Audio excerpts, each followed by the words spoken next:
Hi friends, welcome to the Pratima ಪಾಕಶಾಲೆ. ಈ ದಿನ ನಾನು ಮನೆಯಲ್ಲಿ ಯಾರಾದರೂ ಗೆಸ್ಟ್ ಬಂದ್ರಂದರೆ ದಿಢೀರ್ನೆ ಮಾಡೋವಂಥ ಒಂದು ಫಾಸ್ಟಾಗಿ ಮಾಡೋವಂಥ ಒಂದು ಸೂಪರಾದ ರೆಸಿಪಿನ ತೆಗೆದುಕೊಂಡು ಬಂದಿದ್ದೀನಿ. ಇದೇ ರವದಿಂದ ಮಾಡೋವಂಥದ್ದು. ಬನ್ನಿ ಇದರ ವಿಧಾನವನ್ನು ನೋಡೋಣ. ಮೊದಲಿಗೆ 1 ಕಪ್ನಷ್ಟು ಇಲ್ಲಿ ನಾನು ಚಿರೋಟಿ ರವನ್ನು ಹಾಕ್ಕೊಂಡಿದ್ದೀನಿ. 2 ಚಮಚದಷ್ಟು ಅಕ್ಕಿ ಹಿಟ್ಟು, ಸ್ವಲ್ಪ ಕ್ರಿಸ್ಪಿನೆಸ್ ಬರುತ್ತೆ ಅಂತ ಅಕ್ಕಿ ಹಿಟ್ಟು ಹಾಕ್ಕೊಂಡಿದ್ದೀನಿ. ನಂತರ ಇಲ್ಲಿ 1/2 ಕಪ್ನಷ್ಟು ಇಲ್ಲಿ ಮೊಸರನ್ನು ಹಾಕ್ಕೊಂಡಿದ್ದೀನಿ. ಇದನ್ನು ಸ್ವಲ್ಪ ಮಿಕ್ಸ್ ಮಾಡ್ಕೋಬೇಕು. ನಂತರ ಇದಕ್ಕೆ ನಾವು ಒಂದು ಅರ್ಧ ಕಪ್ನಷ್ಟು ನೀರು ಹಾಕ್ಕೋಬೇಕು. ಸ್ವಲ್ಪ ಇದನ್ನು ಮೆತ್ತಗೆ ಕಲಿಸ್ಕೋಬೇಕು. ಏನಾಗುತ್ತೆ ಅಂದರೆ ಇದು ರವೆ ಲಿಡ್ ಹಾಕಿ ಮುಚ್ತೀವಲ್ಲ, ಅರಳುತ್ತೆ. ಅದರಿಂದ ಸ್ವಲ್ಪ ತೆಳ್ಳಗೆ ಕಲಿಸ್ಕೋಬೇಕು. ಭಾಳ ತೆಳ್ಳಗಲ್ಲ, ಒಂದು ಮೀಡಿಯಮ್ ಹದದಲ್ಲಿ ಕಲಿಸ್ಕೋಬೇಕು. ಈಗ ಇದಕ್ಕೆ ಲಿಡ್ ಹಾಕಿ ಒಂದು 10 ನಿಮಿಷ ರೆಸ್ಟಲ್ಲಿ ಬಿಟ್ಬಿಡೋಣ. ಈಗ ಚಟ್ನಿ ಮಾಡ್ಕೊಳ್ಳೋಣ.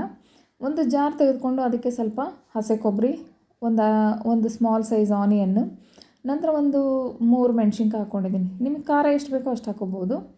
ನಂತರ ಇಲ್ಲಿ ತುರಿದಿಟ್ಕೊಂಡಿರೋಂಥ ಒಂದು ಹಸಿ ಶುಂಠಿಯನ್ನು ಹಾಕ್ಕೊಂಡಿದ್ದೀನಿ. ನಂತರ ಸ್ವಲ್ಪ ಪುದೀನ, ಸ್ವಲ್ಪ ಕೊತ್ತಂಬರಿ ಸೊಪ್ಪು, ಹಾಗೆ ಇದಕ್ಕೆ ಗೋಡಂಬಿ. ಇದು ಆಪ್ಷನಲ್ಲು, ಬೇಕಂದ್ರೆ ಹಾಕ್ಕೋಬೋದು, ಬೇಡ ಸ್ಕಿಪ್ ಮಾಡ್ಬೋದು. ನಂತರ ಇಲ್ಲಿ ಸ್ವಲ್ಪ ಹುರಿಗಡಲೆ, ಪುಟಾಣಿ ಅಂತ ಕರಿತೀವಲ್ಲ, ಇದನ್ನು ಕೂಡ ಹಾಕ್ಕೋಬೇಕು.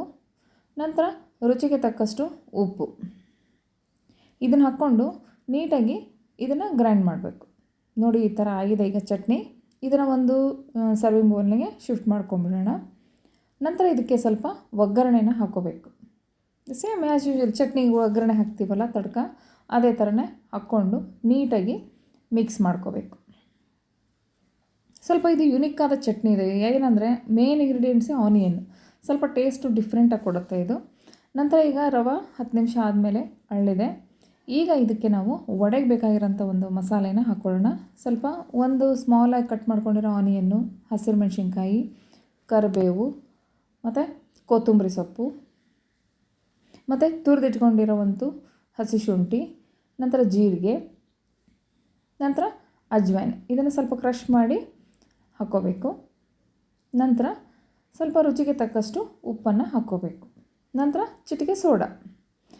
ನಂತರ ಇದಕ್ಕೆ ಮೇನ್ ಇಂಗ್ರೀಡಿಯೆಂಟ್ಸ್ ಅಂದರೆ ಒಂದು ಪೊಟ್ಯಾಟೋನ ಬೇಯಿಸ್ಕೊಂಡು ಅದನ್ನು ಸ್ಮ್ಯಾಶ್ ಮಾಡಿ ಇದಕ್ಕೆ ಆ್ಯಡ್ ಮಾಡ್ಕೋಬೇಕು. ಇದರಿಂದ ಏನಾಗುತ್ತೆ ಅಂದರೆ ತುಂಬ ಟೇಸ್ಟೇ ಬೇರೆ ಡಿಫ್ರೆಂಟ್ ಆಗಿರುತ್ತೆ. ನೋಡಿ, ಇಲ್ಲಿ ರವೆ ಆಗಿರೋದ್ರಿಂದ ಮತ್ತು ಪೊಟ್ಯಾಟೊ ಆಗಿರೋದ್ರಿಂದ ಎಣ್ಣೆ ಭಾಳ ಕುಡಿಯುತ್ತೆ ಅಂತ ಅನಿಸ್ಬೋದು. ಬಟ್ ಇದು ಒಂದು ಸ್ವಲ್ಪನೂ ಎಣ್ಣೆ ಹಿಡಿಯೋಲ್ಲ. ನಾರ್ಮಲಾಗಿ ವಡೆ ಹೆಂಗೆ ಎಣ್ಣೆ ಕುಡಿಯುತ್ತಲ್ಲ, ಸೇಮ್ ಅದೇ ಥರ ಇರುತ್ತೆ ಹೊರತು ತುಂಬ ಎಣ್ಣೆ ಕುಡಿಯೋದಿಲ್ಲ. ಈಗ ಒಂದು ಮೀಡಿಯಮ್ ಫ್ಲೇಮಲ್ಲಿ ನಾವು ಎಣ್ಣೆಯನ್ನು ಕಾಸ್ಕೋಬೇಕು.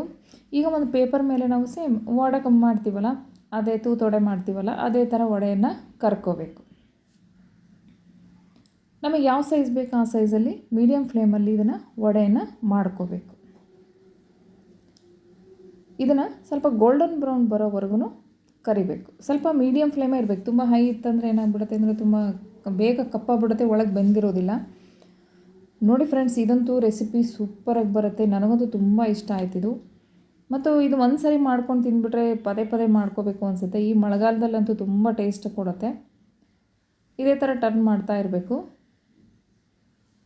ನೋಡಿ ಎಷ್ಟು ಸೂಪರಾಗಿ ಬಂದಿದೆ ಅಂದರೆ, ಟೇಸ್ಟು ಕೂಡ ಅಷ್ಟೇ ಚೆನ್ನಾಗಿ ಬರುತ್ತೆ, ನೋಡಲಿಕ್ಕೂ ಅಷ್ಟೇ ಚೆನ್ನಾಗಿದೆ. ಚಟ್ನಿಯಿಂದ ಹಚ್ಕೊಂಡು ತಿಂದ್ಬಿಟ್ರಂತೂ ಅದ್ಭುತ. ಈಗ ರವೆ ವಡೆ ರೆಡಿಯಾಗಿದೆ. ತುಂಬ ಸೂಪರಾಗಿ ಬರುತ್ತೆ. ಗೆಸ್ಟ್ ಬಂದ್ರಂದರೆ, ಅಚಾನಕ್ಕಾಗಿ ಗೆಸ್ಟ್ ಬಂದ್ರಂದರೆ ಏನೂ ಪ್ರಿಪೇರ್ ಇಲ್ಲ ಅಂತಂದಾಗೆ ದಿಢೀರ್ನಾಗೆ ಮಾಡ್ಕೋಬೋದು. ನೋಡಿ ಫ್ರೆಂಡ್ಸ್, ಈ ನನ್ನ ವಿಡಿಯೋ ನಿಮಗೆ ಇಷ್ಟವಾಗಿದ್ದರೆ ದಯವಿಟ್ಟು ಲೈಕ್ ಮಾಡಿ, ಶೇರ್ ಮಾಡಿ, ಕಮೆಂಟ್ ಮಾಡಿ ಮತ್ತು ಸಬ್ಸ್ಕ್ರೈಬ್ ಮಾಡಿ. ಹಾಗೂ ಬೆಲ್ ಐಕಾನನ್ನು ಪ್ರೆಸ್ ಮಾಡೋದನ್ನು ಮಾತ್ರ ಮರಿಬೇಡಿ. ಮತ್ತು ನಿಮ್ಮದು ಏನೋ ಒಪಿನಿಯನ್ ಇದ್ದರೂ ಶೇರ್ ಮಾಡಿ ಫ್ರೆಂಡ್ಸ್. ಥ್ಯಾಂಕ್ ಯು, ಧನ್ಯವಾದಗಳು.